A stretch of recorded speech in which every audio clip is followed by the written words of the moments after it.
to make our fast extra special and really count.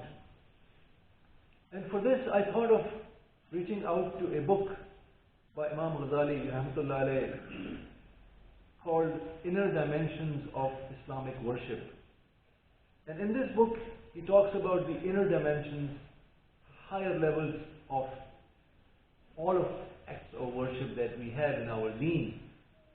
And I will delve a little deeper into how can we make our fast extra special because of the level and the status of this amazing ibadah. So, Imam Ghazali says that there are three categories of fast. The ordinary fasting, meaning simply abstaining from food, drink, and sexual satisfaction. And then there is the second level, which is special fasting, in which we keep our eyes, our ears, our tongue, our hand and feet, and all other organs free from blemishes or imperfections during our fasting. And the highest level of fasting, which is really the fast of the prophets and the saints and the awliyaullah, which, who knows, anybody, you don't have to have a label or go to school to become a wali of Allah. Yes, prophets are done, we will have no more. But saints and awliyaullah still roam the earth. And we will just touch on that briefly, just to just see what is this amazing highest level of extra special fast. And then we'll spend more time just about talking about the special fast, which is and should be our goal and is accessible to all of us. For the extra special fast, he says, this means fasting of the heart from unworthy concerns and worldly thoughts in total disregard of everything but Allah, great and glorious is He. This kind of fast is broken by thinking of anything other than Allah, great and glorious is He, and the hereafter. It is broken by thinking of worldly matters, except for those conducive to religious ends, since these constitute provisions for the hereafter and are not of this lower world. Those versed in the spiritual life of concern, those versed in the spiritual life of the heart, have even said that a sin is recorded against one who concerns himself all day with arrangements for breaking his fast.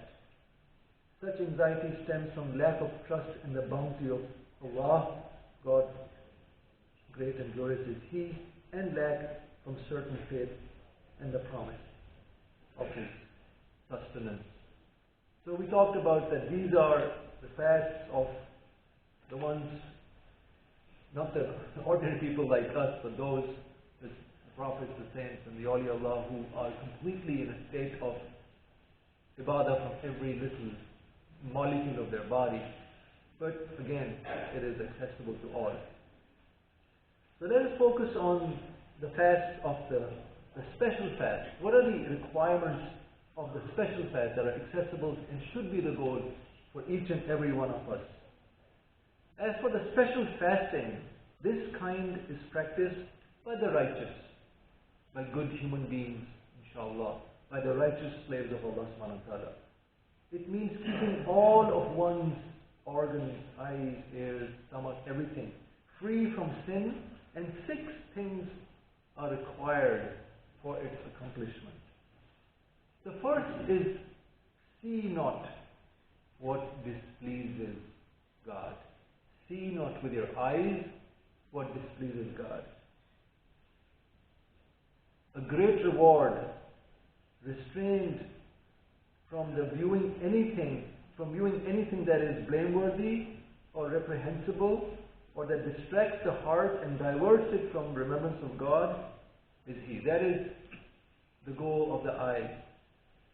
We get a reward for abstaining from looking at things that is reprehensible. Said the Prophet, on him be peace, sallallahu alaihi wasallam, the brief and secretive glance is the one of the poisons of the arrows of shaitan. On him be God's curse. Whoever forsakes it for the fear of God will receive from him, great and glorious is he, a faith, the sweetness of which will find it within his heart. Jabir relates from Anas that Allah's Messenger sallallahu alaihi wasallam said, on him be peace, 5 things break the man's fast: lying, backbiting, scandal mongering, perjury, which is giving false oath, and lustful gaze. 5 things break the fast. Now, this is not from the fiqhi point of view, this is from the spiritual point of view. So if you backbite, or if you do scandal mongering, or if you lie when you're fasting, it doesn't break your fast from the fiqhi perspective. It's not like you have to do kafara and do 60 fasts back to back. Like if, for example, you voluntarily eat something knowing that you're breaking your fast, then the kafara is either freeing a slave, which is not currently an option, but 60 days of continuous fasting. And there are other requirements too. If you can't do that, then there are other requirements. This is from the hadith, authentic hadith. So in this case, when we technically break our fast by lying or backbiting when we're in the state of fasting, it is a breaking of the spiritual integrity of that fast, which is still a big deal. Like I mentioned, the fast, Allah subhanahu wa ta'ala says, this is for me and I will record it accordingly, reward it accordingly. So you really want to preserve it. So it's precious, you want to preserve it. And so when you break it through these acts of, lying or backbiting, it is still a very blameworthy thing. The next is, speak not. Because the tongue, guarding one's tongue from foolish speech, nonsensical speech, lying, backbiting, obscenity, rudeness, wrangling, which is fighting, controversy. One needs to guard one's tongue from all of these as well. Making the tongue observe silence and occupying it with remembrance of Allah, great and glorious is He. And with recitation of the Quran and dhikr. This is the fasting of the tongue. Said Sufyan, backbiting spoils the fast. Laith quoted Mujahid as saying, 2 habits spoil the fast: backbiting and telling lies. So it spoils the fast. It makes it drop the quality of your fast. The Prophet ﷺ said, fasting is a shield. So when one of you is fasting, he should not use foul or foolish talk. If someone attacks him or insults him, let him say, I'm fasting, I'm fasting. And this is really important because, we're, you know the word, angry and hunger. When you get angry, when you're hungry, you get more irritable, you get more angry. And so we are vulnerable to, flying off and getting back or getting more upset when we are in a state of hunger.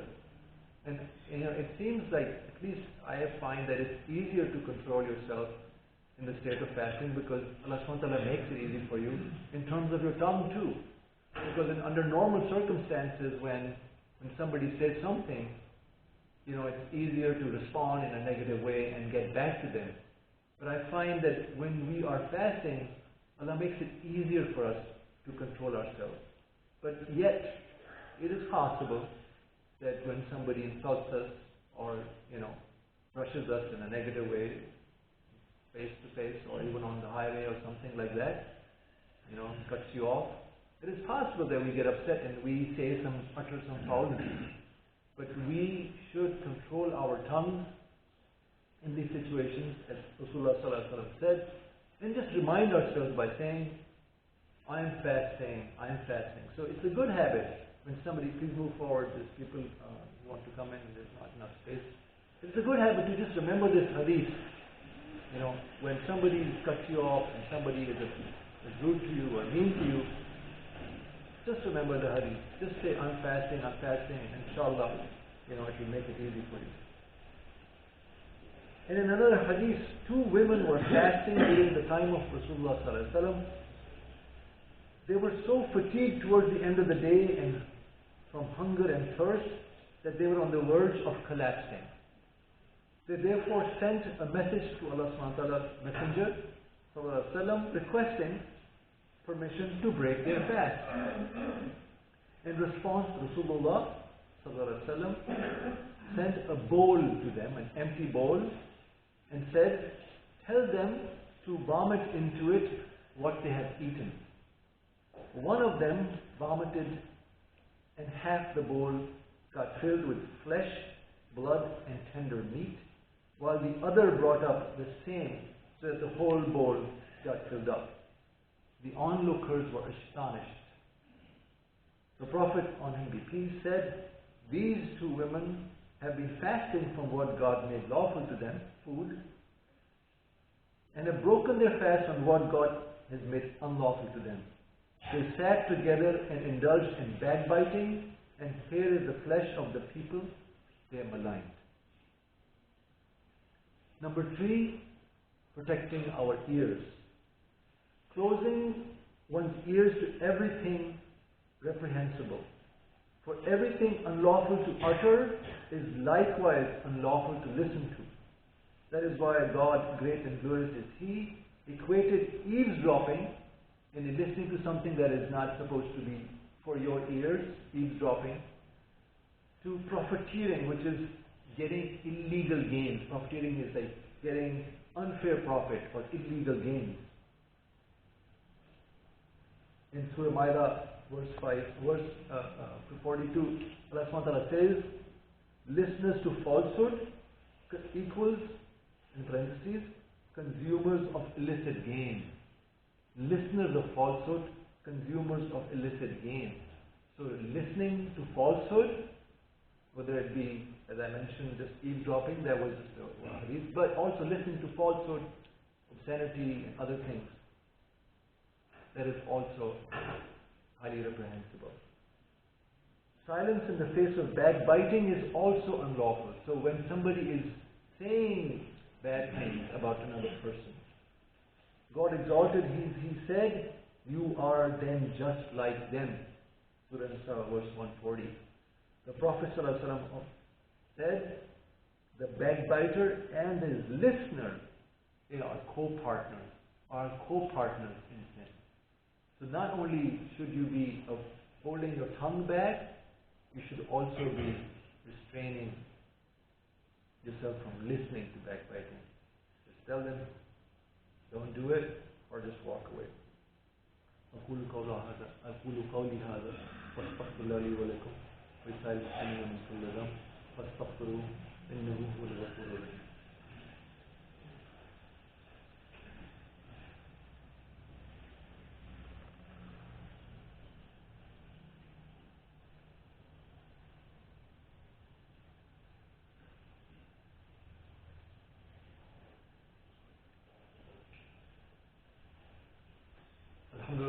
على خلقه وإحسانه واشكر على توفيقه وامتنانه وأشهد أن لا إله إلا الله وحده لا شريك له وأشهد أن محمدا عبده ورسوله. We are out of time, but I just will take 1 or 2 more minutes just to wrap it up. Just little important things that I wanted to mention. Number 4 is, do not use any of your limbs. We talked about the ears and the tongue. Keeping all our limbs and organs away from sin, which includes hands, feet, stomach, from questionable food at the time of breaking fast. It is meaningless to fast and to break it is unlawful. In the same vein, it is reprehensible, undesirable that you eat and overeat at the time of fasting, at the time of breaking your fast. Avoid overeating. Because just as medicine is good in small amounts, eating is also good in small amounts. So clearly,